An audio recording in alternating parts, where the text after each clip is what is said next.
Hello मित्रों, आप सभी का मेरे MMT कॉमर्स जो मेरा सेकेंड यूट्यूब चैनल है उस पर आप सभी का स्वागत है।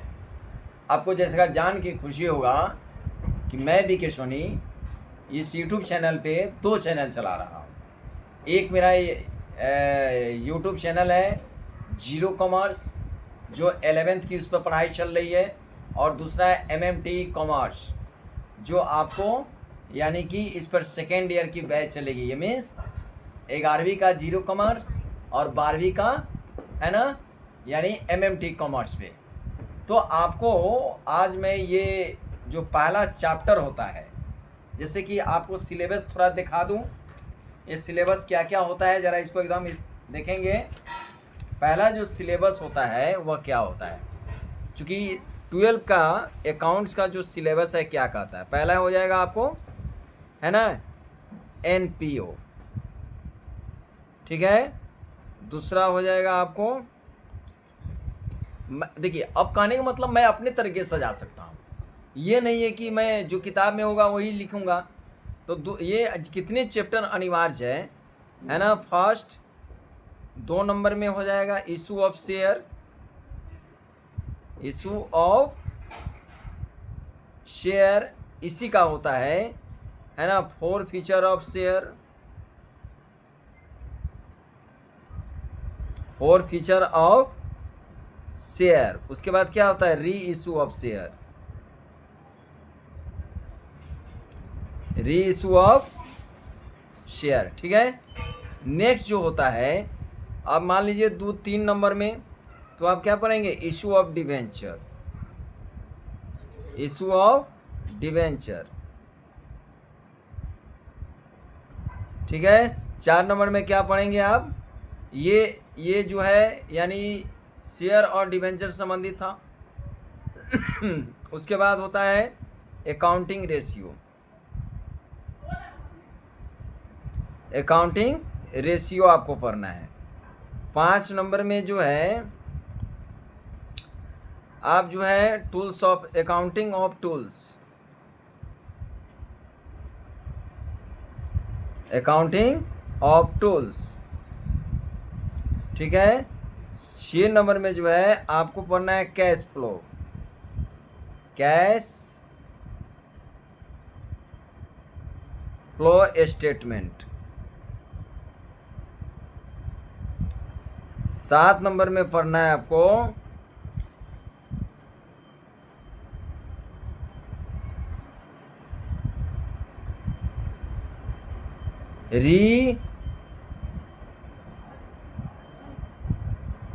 रिकंस्ट्रक्शन ऑफ पार्टनरशिप, ठीक है। उसके बाद 8 नंबर पढ़ना है एडमिशन ऑफ पार्टनरशिप,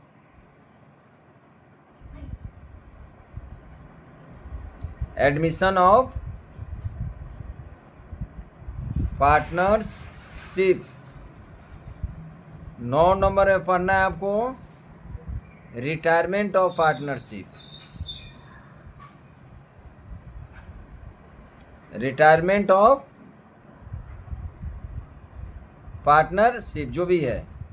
10 नंबर में पढ़ना है death of partnership, death of partnership. 11 number में पढ़ना है, ठीक है। अब जरा देख लें अब क्या क्या चैप्टर इसमें बचा हुआ है, यानी इशू ऑफ शेयर हो गया, अकाउंटिंग रेशियो हो गया, डिवेंचर भी हो गया, अकाउंटिंग टूल्स हो गया, कैश फ्लो हो गया। अब ये पार्टनरशिप संबंध तीसरा बरवा है हो जाएगा 10-11 dissolution of partnership, dissolution of partnership. तो इतने चैप्टर लगभग जो है आपको इसमें पढ़ना है, ठीक है। और मैं आप लोगों को थोड़ा प्रॉमिस भी किया था, लेकिन डेट जो दिया था है ना, वो डेट बिल्कुल जो है यानी कि 1-2 दिन बीत गया, लेकिन टाइम के अभाव में ये नहीं कर पा रहा हूँ। जैसे कि आपको बता चुका हूँ मैं कि मैं एक गवर्नमेंट टीचर हूँ और मेरी बहाली जो हुई है हायर सेकेंडरी कॉमर्स यानी +2 के लिए हुई है। पीजीटी शिक्षक हूँ, ठीक है। तो जो वक्त का थोड़ा सा पाबंदी, कभी कभी समय नहीं मिल पाता, जिसके कारण है ना मैं अपने वादे को पूरा नहीं कर पाता हूँ। लेकिन अब जो है जो टाइम आपको मिल रहा है वो टाइम आपको देते चला जाऊँगा, ठीक है। तो आइए अब जानते हैं इसके आगे क्या करना है। तो ये रहा आपका सिलेबस मिलजुला जुला के 12 का। अब जो है अब इस सिलेबस को हम लोग को एक एक करके जो है पढ़ना है, ठीक है। तो चलिए शुरू करते हैं हम। कंपनी, ये कंपनी क्या है? कंपनी अधिनियम 2013 ये कहता है, आप देख रहे हैं कि कंपनी व्यक्तियों का एक स्वैच्छिक और कानूनी संघ है जो लाभ कमाने के उद्देश्य से कानूनी द्वारा निर्मित एक कृत्रिम व्यक्ति होता है, ठीक है। तो ये हिंदी और इंग्लिश है डिफिनीशन। अब आगे बढ़ते हैं। कंपनी के 2 प्रकार होता है। पहला होता है पब्लिक कंपनी, दूसरा प्राइवेट कंपनी, ठीक है। सार्वजनिक कंपनी और निजी कंपनी। स्पष्ट यहाँ पे दिया हुआ है कि पब्लिक कंपनी किसे कहते हैं इंग्लिश और हिंदी में, अब प्राइवेट कंपनी किसे कहते हैं हिंदी और इंग्लिश में, ठीक है। नेक्स्ट देखेंगे आप।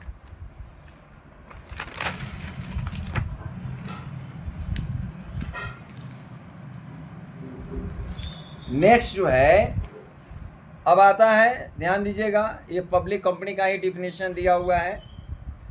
नेक्स्ट है सार्वजनिक कंपनी की शेयर जारी करने का अधिकार किसको किसको होता है। अब ज़रा समझिएगा। तो आम जनता को सार्वजनिक कंपनी जो है शेयर जारी कर सकती है। उसके बाद संस्थान निवेशक को, योग संस्थागत खरीदार को, मौजूदा शेयरधारक को, कर्मचारी और निदेशक को और निजी निवेशक को, ठीक है। इनको जो है क्या कर सकती है कंपनी, यानी कि पब्लिक कंपनी क्या कर सकती है, सार्वजनिक कंपनी शेयर जारी कर सकती है, ठीक है। अब नेक्स्ट जरा देखेंगे क्या है। अब सवाल होता है कि कंपनी है ना, फिर वही चीज़ है कंपनी की परिभाषा। तो ये आपको बताया जा चुका है, 2 प्रकार की कंपनी होती है, पब्लिक और प्राइवेट कंपनी। प्राइवेट कंपनी किसे कहते हैं वही चीज़ है, और उसके जो प्राइवेट कंपनी के जो रूल रेगुलेशन है, ध्यान दीजिएगा। प्राइवेट कंपनी यानी निजी कंपनी का क्या अर्थ होता है और इसका बेसिक जो है क्या क्या फंडामेंटल ऑफ राइट होता है, ये सब दिया हुआ है, ठीक है। तो उसी तरह हम लोग यहाँ आएंगे। शेयर जारी करने के तरीके, method of issue of share, है ना, मौजूदा शेयर धारकों को ये सब दिया हुआ है जो पूर्व में आपको बताई जा चुकी है। दोबारा ये चीज़ बताया जा चुका है, बताया जा रहा है। अब जरा आगे बढ़ते हैं। नेक्स्ट क्या है? नेक्स्ट है कैपिटल। कैपिटल की बात आती है तो शेयर कैपिटल कितने प्रकार के होते हैं? एक ऑथोराइज कैपिटल होता है, नामांकन जिसको पूंजी कहा जाता है, इशूड कैपिटल, है ना, subscribe capital, called up and paid up capital, unissued capital. इस सभी का एक एक करके यहाँ पे डिफिनीशन दिया गया है।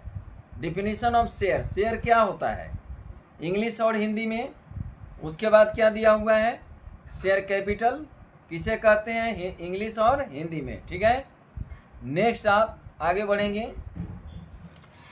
पेज को बदलेंगे तो क्या मिलेगा आपको। चूँकि यह बेसिक है इसलिए आपको समझाने की ज़रूरत नहीं है, ये आप खूब समझदार हैं, इसको पढ़ के समझ सकते हैं, ठीक है ना। अब देखिए ज़रा नेक्स्ट जो है, ऑथोराइज कैपिटल किसे कहते हैं इंग्लिश और हिंदी में। इशूड कैपिटल किसे कहते हैं, यानी इंग्लिश और हिंदी में आपको दिया हुआ है, ज़रा खूब बढ़िया से देखिएगा। ओके, अब आते हैं सब्सक्राइब कैपिटल। जो 3 नंबर है, सब्सक्राइब कैपिटल किसे कहते हैं इंग्लिश में और हिंदी में, ठीक है। जो डिफिनीशन उसका होता है, एग्जाम्पल दिया, फॉर एग्जाम्पल क्या कहता है, लेट द इशू कैपिटल जो भी लिखा हुआ है ना। उसके बाद आता है कॉल्ड ऑफ कैपिटल, है ना, मांगी गई पूंजी। उसके बाद आता है क्या है, पेड अप कैपिटल, भुगतान की गई पूंजी। तो कॉल्ड अप कैपिटल किसे कहते हैं, इंग्लिश में दिया हुआ है। पेड अप कैपिटल किसे कहते हैं, इंग्लिश में मैंने लिख दिया है। उसके बाद आता है अनकॉल्ड ऑफ कैपिटल। क्या आता है, अनकॉल्ड ऑफ कैपिटल किसे कहते हैं, न भुगतान की गई पूंजी। कभी कभी ऐसा होता है कि जनता से पैसा मांगा जाता है लेकिन जनता उस पैसे का भुगतान, है ना, या नहीं करती है, तो वह तो कॉस ही नहीं रखा था। लेकिन वैसा कैपिटल जिसका जनता से डिमांड ही नहीं किया गया, मांगा ही नहीं गया, है ना, उसे हम लोग क्या कहते हैं, अनकॉल्ड ऑफ कैपिटल कहते हैं। अब आते हैं टाइप ऑफ शेयर। शेयर कितने प्रकार के होते हुए हैं, तो मूल रूप से 2 प्रकार के, preference share, equity share. Preference share किसे कहते हैं, इंग्लिश में दिया हुआ है और हिंदी में दिया हुआ है, देख लीजिए। ओके, अब आगे बढ़ते हैं। Next, type of share. Share कितने प्रकार के होते हैं, तो share type of share issued, यानी शेयर निर्गमन करने की जो तरीका होता है वह कितना प्रकार होता है। तो पहला होता है शेयर इशूड एट पार, दूसरा होता है शेयर इशूड एट प्रीमियम, और तीसरा होता है शेयर इशूड एट डिस्काउंट। लेकिन ध्यान रखिएगा, कंपनी अधिनियम 2013 की धारा 4 के अनुसार कंपनी कहता है कि शेयर को कभी भी कटौती पे जारी नहीं किया जाता है। वर्षकली जानना जरूरी है, लेकिन आपको मैथमेटिक्स बनाएंगे, है ना, इशू ऑफ शेयर में जाएंगे तो एक भी ऐसा प्रश्न नहीं मिलेगा जो आपको डिस्काउंट पर शेयर पहली बार जारी किया गया था। ठीक है, तो मूल रूप से हमको जो शेयर जब पढ़ेंगे, शेयर के बारे में पढ़ेंगे, इशू जारी करना, तो 2 ही तरीके से आपको मिलेगा। एक शेयर इशूड एट पार और दूसरा शेयर इशूड एट प्रीमियम। ये नहीं मिलेगा क्योंकि इसके लिए प्रतिबंधित किया गया है कंपनी अधिनियम 2013 की धारा, है ना, 4 के अनुसार, कि कभी भी कंपनी शेयर को डिस्काउंट पे इशू नहीं कर सकती है ना। लेकिन जानना समझना जरूरी है, इसका एंट्री नहीं करेंगे, है ना, कभी मिलेगा नहीं तो एंट्री आप क्या करेंगे। ठीक है, तो आगे बढ़ते हैं। ये था, अब थोड़ा इसको समझ लेते हैं।